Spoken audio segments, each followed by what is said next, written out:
You've been lied to your whole life about debt. They told you it's dangerous, that it's a trap, that you should avoid it at all costs.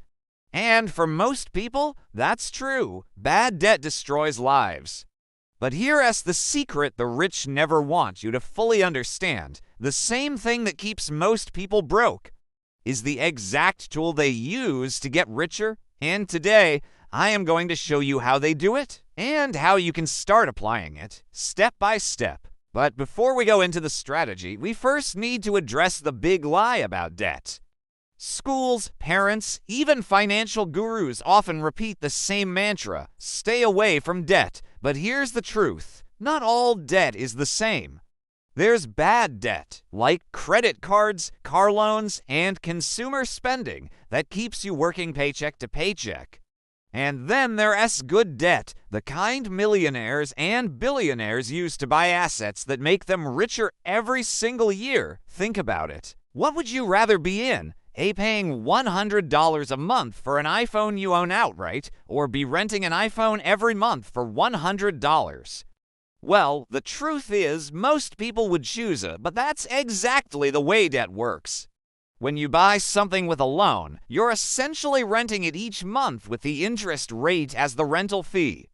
And instead of giving that money to Apple, when you use debt the right way, you can use it to buy assets that actually make you money. Then the cash flow from those assets pays off your debt, building wealth for you. Real life example. Let's take a simple example. Imagine you borrow $200,000 from the bank. Most people would think that's terrifying.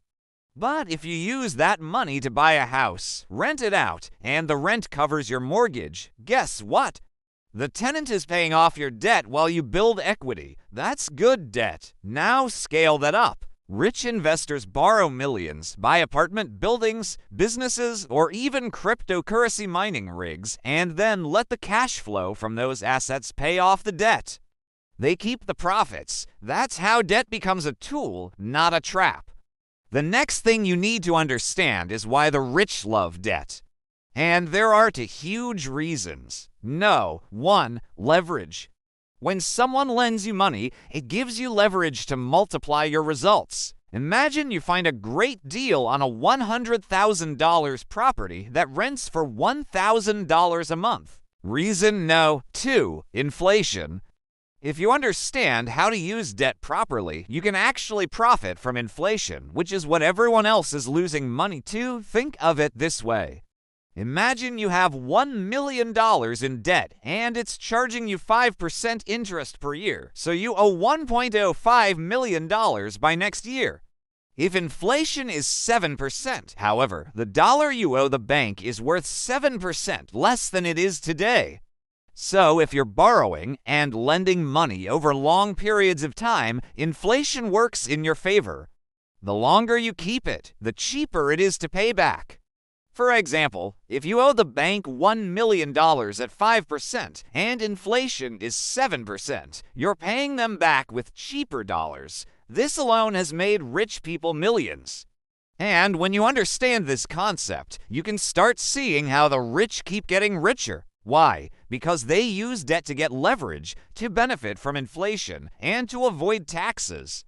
Yes, taxes. Most people think being rich means you just pay more taxes. And in some cases, that's true, but here's something they don't teach you. The rich almost never spend money they already have. Instead, they use debt to spend money they don't have. This lets them avoid paying taxes on that money because they never owned it in the first place. Here's another real-life example. Let's say you have $1 million in stocks. You could sell them, but if you do, you'll have to pay capital gains tax on the profit. You can avoid this by using debt. Instead of selling your stocks, you borrow against them as collateral.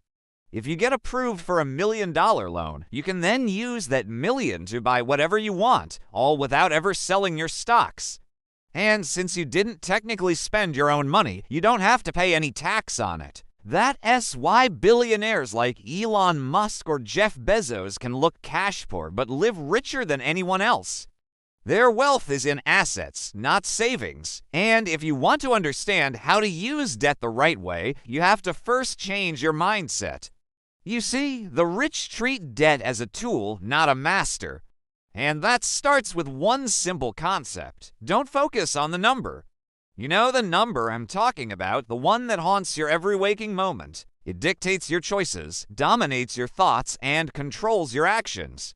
What is it? It's your net worth. When you're young, your net worth is usually low. And if you let that define you, you'll be doomed to fail. Ask yourself, do you want to be known as the person with the low net worth? Of course not, but to many people let that be their identity. They say things like, I'm not a millionaire, and that stops them from taking action, but you shouldn't focus on where you are. You should focus on where you want to go. If you want to understand how to use debt the right way, ask yourself this. What do rich people do?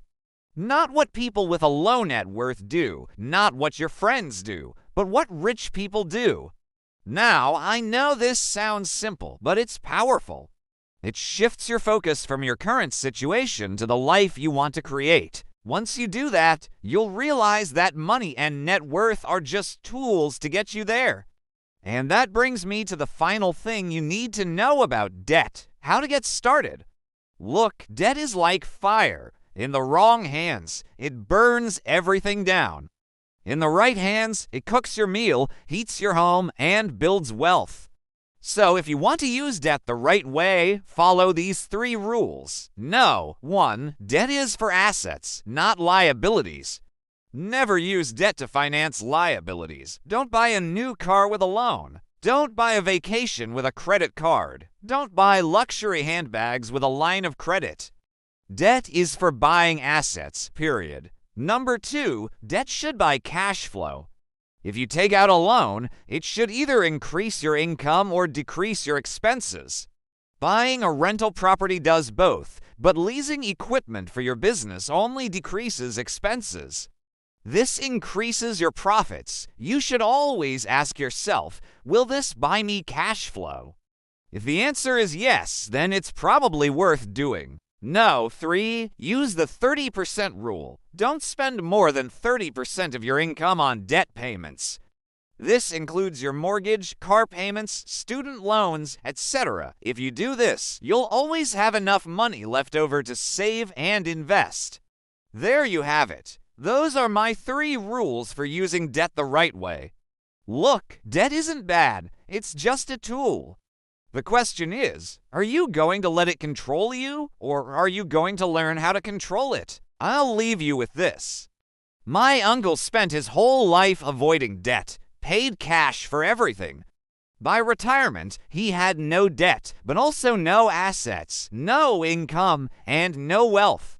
Meanwhile, his neighbor bought 3 rental properties with mortgages.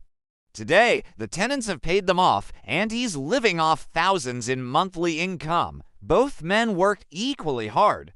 The difference wasn't luck, it was how they used debt. So here's the truth. Debt isn't good or bad. It's a tool. The question is, are you going to learn how to control it? If you want to master money the way the rich do, hit that subscribe button right now and join Smart Wealth Academy. Because the people who understand this will be the ones living free while everyone else keeps working just to stay afloat. Thank you so much for watching.